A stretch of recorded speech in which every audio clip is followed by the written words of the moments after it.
नमस्कार, आप देखना शुरू कर चुके हैं ओटीपी और मैं हूं आपके साथ प्रिया। चलिए आज किन किन मुद्दों पर हम आपको अपडेट करने वाले हैं वो आपको बताते हैं। सबसे पहले आज हम बात करने वाले हैं पानी रुका तो परमाणु की धमकी, दूसरी तरफ दोस्ती की चिट्ठी, पाकिस्तान का डबल गेम। समझाएंगे आप चढ़ावे की चोरी या अंदरूनी सिंडिकेट, आखिर किसे बचाया जा रहा है? राम मंदिर चंदा चोरी ये पूरा मामला है। और किसने दिया आखिरी धक्का, सिया या चेतन? 2.5 घंटे में खुला राज।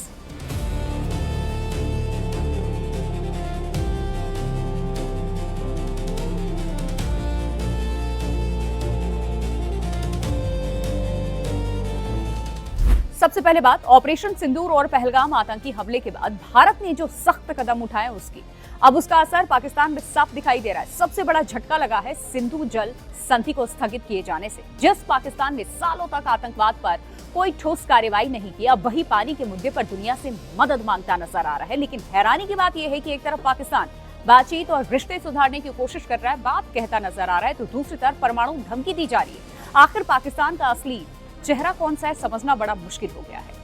पाकिस्तान पीपल्स पार्टी के अध्यक्ष और पूर्व विदेश मंत्री बिलावल भुट्टो जरदारी ने इस्लामाबाद में आयोजित एक अंतर्राष्ट्रीय सेमिनार में भारत के खिलाफ बेहद आक्रामक बयान दिया।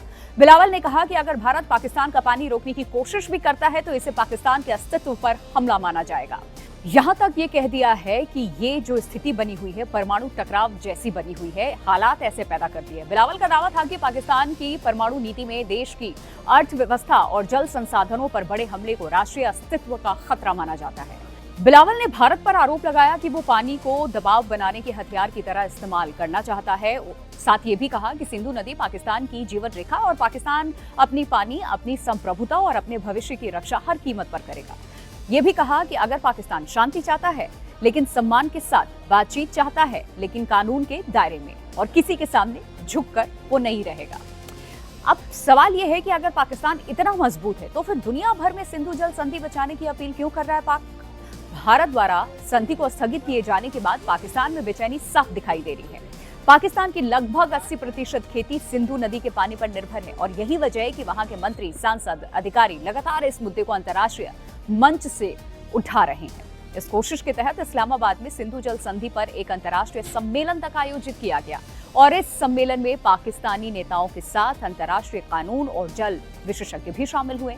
मकसद था भारत के फैसले के खिलाफ वैश्विक समर्थन जुटाना, जो पाकिस्तान करता रहा। लेकिन इस दौरान भारत के खिलाफ धमकियां भी दी गई वहां, जिससे पाकिस्तान का विरोधाभासी रवैया एक बार फिर सबके सामने आ गया।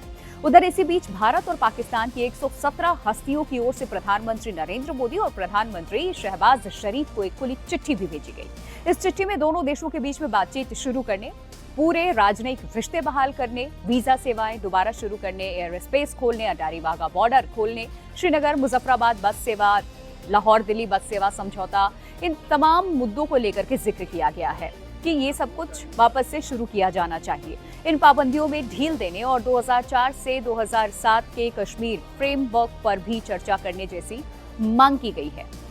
यही सबसे बड़ा सवाल खड़ा होता है। एक तरफ पाकिस्तान के नेता भारत को परमाणु धमकी दे रहे हैं और दूसरी तरफ रिश्ते सामान्य करने और तमाम सुविधा बहाल करने की मांग उठ रही है। क्या ये दोहरी नीति नहीं है? क्या धमकी देकर बातचीत की उम्मीद की जा सकती है? इस पूरे मामले पर भारतीय जनता पार्टी के नेता ने भी तीखा हमला बोला। बीजेपी का ये कहना है कि ऐसे समय में जब देश आतंकवाद के खिलाफ रुख अपनाए हुए है और शहीदों की कुर्बानी अभी भी लोगों के जहन में है, तब पाकिस्तान के साथ रिश्ते सामान्य करने की मांग करना शहीदों का अपमान है। पार्टी का आरोप है कि इस तरीके की पहल भारत के सुरक्षा हितों को कमजोर करने वाली सोच को बढ़ावा देती है। फिलहाल तस्वीर साफ है। एक तरफ पाकिस्तान परमाणु धमकियां दे रहा है, दूसरी तरफ पानी और कूटनीतिक राहत के लिए दुनिया के सामने गुहार लगा रहा है। भारत का रुख अब भी यही है कि आतंकवाद और बातचीत साथ साथ नहीं चल सकते। ऐसे में अब सबसे बड़ा सवाल यही है कि क्या पाकिस्तान पहले अपना रवैया बदलेगा या फिर धमकी और गुहार दोनों साथ साथ चलती रहेगी।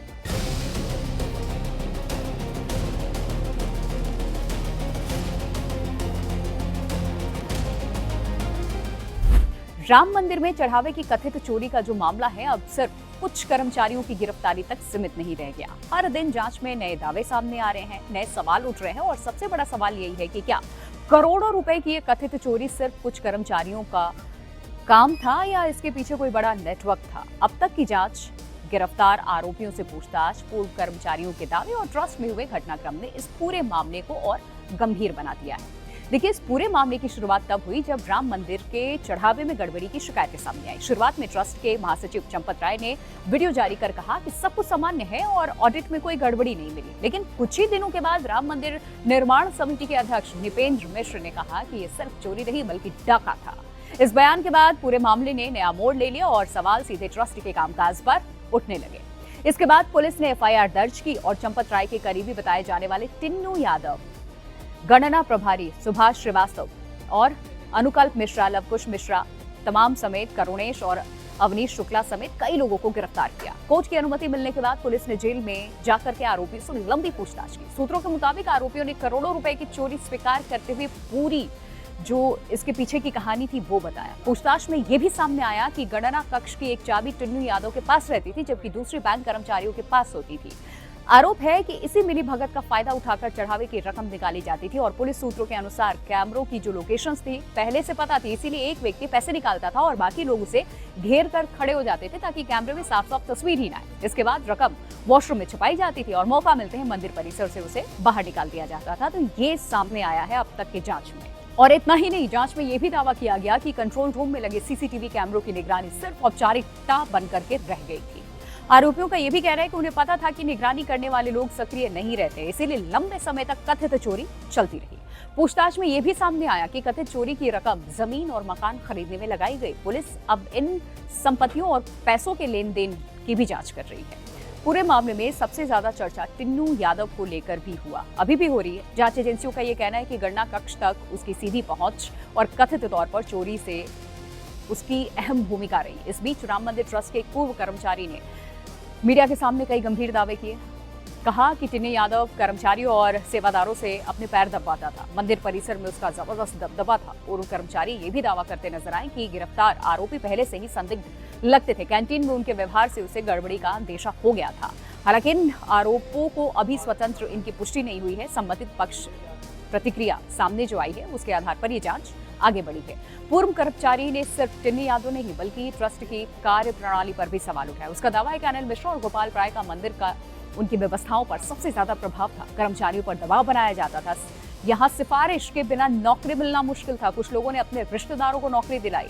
उसने छोटी कंपनियों से कथित कमीशन लेने के भी आरोप लगाए हैं। हालांकि उसने ये भी कहा है कि चंपत राय के खिलाफ उसके पास व्यक्तिगत शिकायत नहीं है। इन आरोपों की भी आधिकारिक पुष्टि अभी फिलहाल नहीं हुई है, ये भी आपको बता दूं।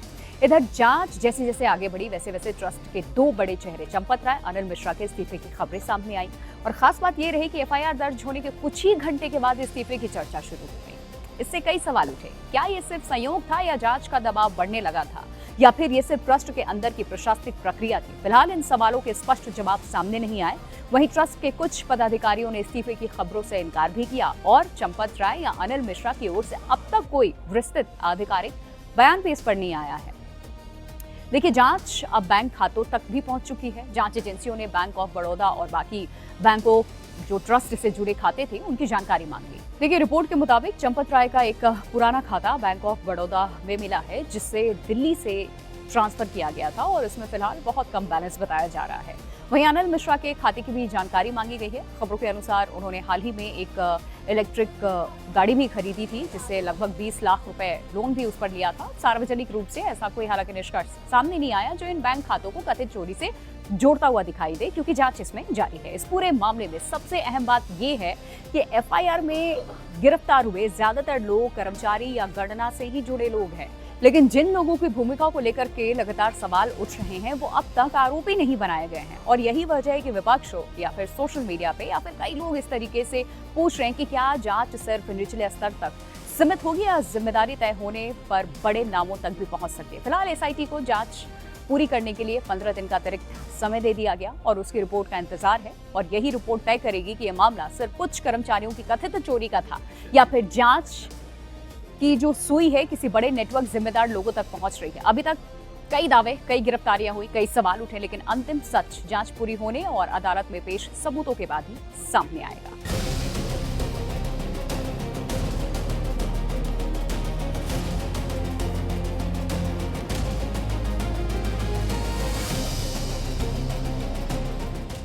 अब बात आज की तीसरी स्टोरी की करते हैं। पुणे के कारोबारी केतन अग्रवाल हत्याकांड की जांच अब उस मोड़ पर पहुंच गई है जहां हर कदम सच और झूठ के बीच का फर्क तय कर सकता है। पुलिस अब सिर्फ आरोपियों के बयानों पर भरोसा नहीं कर रही, बल्कि हर दावे को वैज्ञानिक तरीके से परख भी रही है। सबसे बड़ा सवाल अब भी वही है जिसने पूरे देश को उलझा रखा है। आखिर केतन को 300 से 400 फीट गहरी खाई में धक्का किसने दिया? मंगेतर सिया गोयल ने या उसके प्रेमी चेतन चौधरी ने?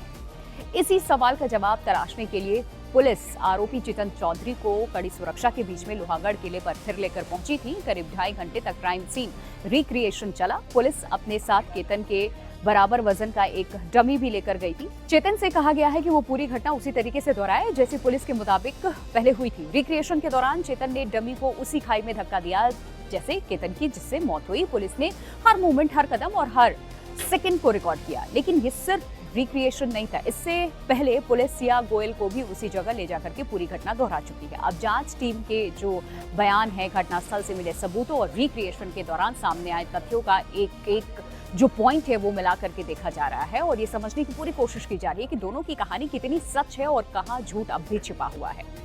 हालांकि सूत्रों की माने तो पुलिस ने उस स्थिति को भी दोहराया है जिसमें केतन और सिया कैसे आगे चल रहे थे। चेतन कुछ ही दूरी पर उनके पीछे था। पता लगाया जा रहा है कि आखिरी पल में हुआ क्या था एग्जैक्ट। क्या केतन को एक व्यक्ति ने धक्का दिया या दोनों ने मिलकर? क्या उसने खुद को बचाने की कोशिश भी की? इन सवालों के जवाब फॉरेंसिक रिपोर्ट और रिक्रिएशन से मिलने वाले तकनीकी सबूतों में तलाशे जा रहे हैं। इस बीच इस केस में एक और बड़ा ट्विस्ट सामने आया। चेतन चौधरी के वकील ने दावा किया कि घटना वाले दिन लोहागढ़ किले के प्रवेश द्वार पर हुई।